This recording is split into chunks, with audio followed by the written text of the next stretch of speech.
Hello, so today we are going to be reading How to Help the Earth by the Lorax. And I'm really excited for this one because today is Earth Day. And I also just really love being able to teach people about, especially kids, because you guys can make a big difference in your life. You have a lot more years still to live than adults. But anyway, so I just think it's really cool that we can learn new ways to help do our part in saving the earth.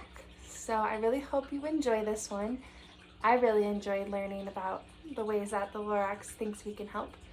And yeah, I'll talk to you after. Bye.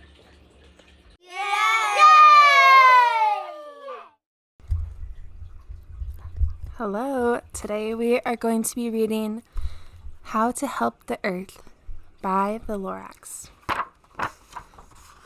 with Tish Rabe, illustrated by Christopher Morney and Jane Girardi. Hello, I'm the Lorax. I speak for the trees and the fish and the birds, and I'm asking you please to help out the earth. I am counting on you. Together, I know there's a lot we can do. First, I have a question, and I need to ask it. Do you know where the trash goes that's in your waste basket? It goes out to the curb, then a dump truck comes by, heaped with big piles of trash that are smelly and high. Some days after that, these big piles of trash will be buried or dumped in a giant landfill. Some of the garbage that's dumped there will rot, but most of the garbage that's dumped there will not. Some cities burn trash, but this trash solution creates a lot of smoke, which creates air pollution. The good news? Things don't have to go on this way. We can reduce trash. We can start right away. Take your lunch in a bag, but don't throw it away. Use the bag or a lunchbox again the next day. Use both sides of your paper, and I have no doubt there will be much less paper for you to throw out. When you've read magazines and you no longer need them, pass them to your friends so they'll get to read them.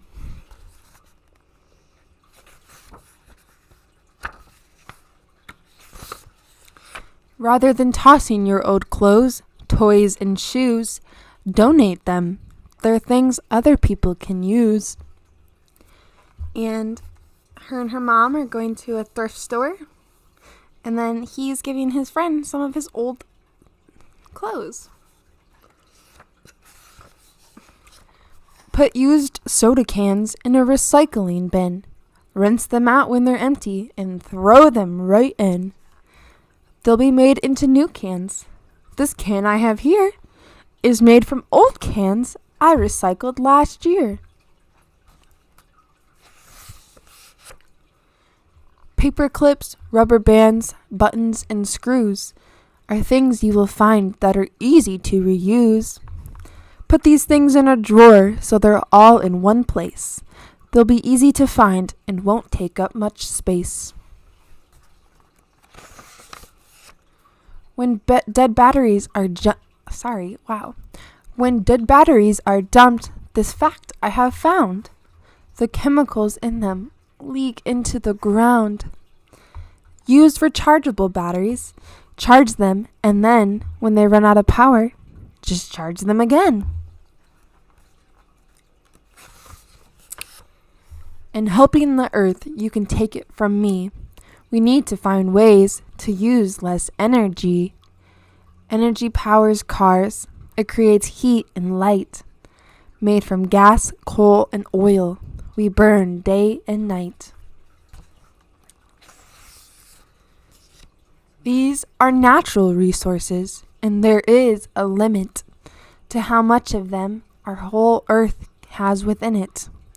We need to use less, and I just have to say, there are ways to use less energy every day.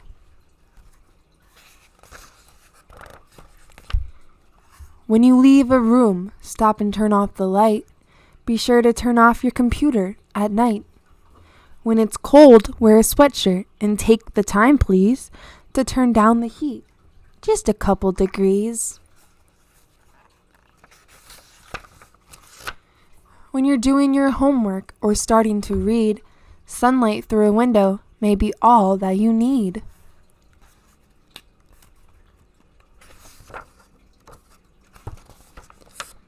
Animals and plants, all things alive, need to have water.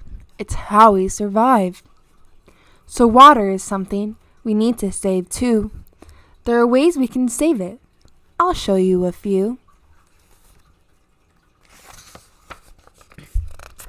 When you get up each morning and stand at the sink and start brushing your teeth, take a moment to think. A lot of clean water is going to waste while you reach for your toothpaste and squeeze on toothpaste. It says, while you reach for your toothbrush and squeeze on toothpaste.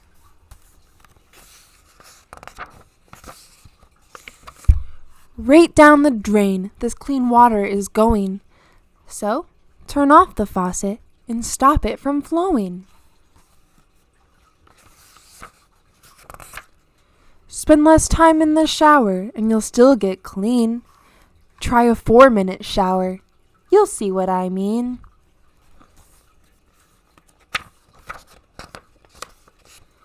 To help out the earth, please do something for me. Find a place that's near you and then plant a tree. Trees provide shelter and oxygen too. So plant lots of trees. It's what I always do.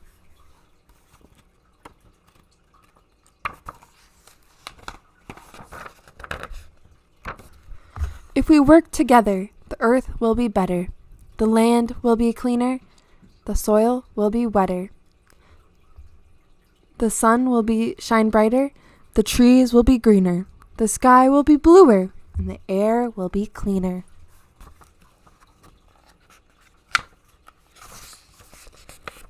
And next time I speak for the trees, fish, and birds, I know in my heart I'll need only 2 words. For all that you've done and for all you will do. I'm the Lorax, and I say a great big thank you. And that's the Lorax. Well, actually, that's not the Lorax. That's How to Help the Earth by the Lorax. Welcome back. I hope you enjoyed the story. What was your favorite part? Tell me down below, or have your mom and dad or your guardian, whoever's taking care of you, leave a comment for you and you tell them what your favorite part is, or what you're excited to start doing to help protect the earth. Something that I'm going to be more aware of doing in my life is making sure that I spend less time in the shower. I live in Michigan, and so when it's cold out, I like to stay in the shower a little bit longer because it keeps me warm. But then I do feel guilty, or I feel bad about wasting so much water. So that's something that I'm going to try to be better about, is just taking shorter showers. And you can also, when you get a little bit older and you're not taking baths, or when you know how to control the water temperature in your shower, you can also keep the water on to rinse your hair, and then when you're washing your hair or washing your body, you can always turn the water off and turn it back on when you're ready to rinse off the soap. That's a trick that I learned a few years ago that I also try to do better with. And this is something that I like to do whenever I brush my teeth every day, is to make sure, or if I'm washing my hands, I always get my toothbrush and my hands wet, and then I turn off the water, brush my teeth or wash my hands, and then turn it back on when I'm ready. That's super easy to do, and it saves a lot of water, a lot more than you would think. Because if you leave the water running while you're brushing your teeth, all that's just going into the drain. It's not doing anything. So super easy to do. Just turn off the water and it will save a lot of water for the animals that live near you or for you in the future to brush your teeth. And my favorite part of the story was this page when it says, "If we work together, the earth will get better. The land will be clear, the soil will be wetter. The sky will be bluer, the sun will shine brighter. The air will be cleaner." That's super true. We can't do everything by ourselves, but if we do something to make a difference, or if we change something for good, then, and another person changes something for good, it helps in the long run. It creates a lot of good. So imagine if you had, like, hold on. So if you have one pebble that you drop in the water, it creates a little wave. But then if you have 4 pebbles that you drop in the water, it creates a bigger wave.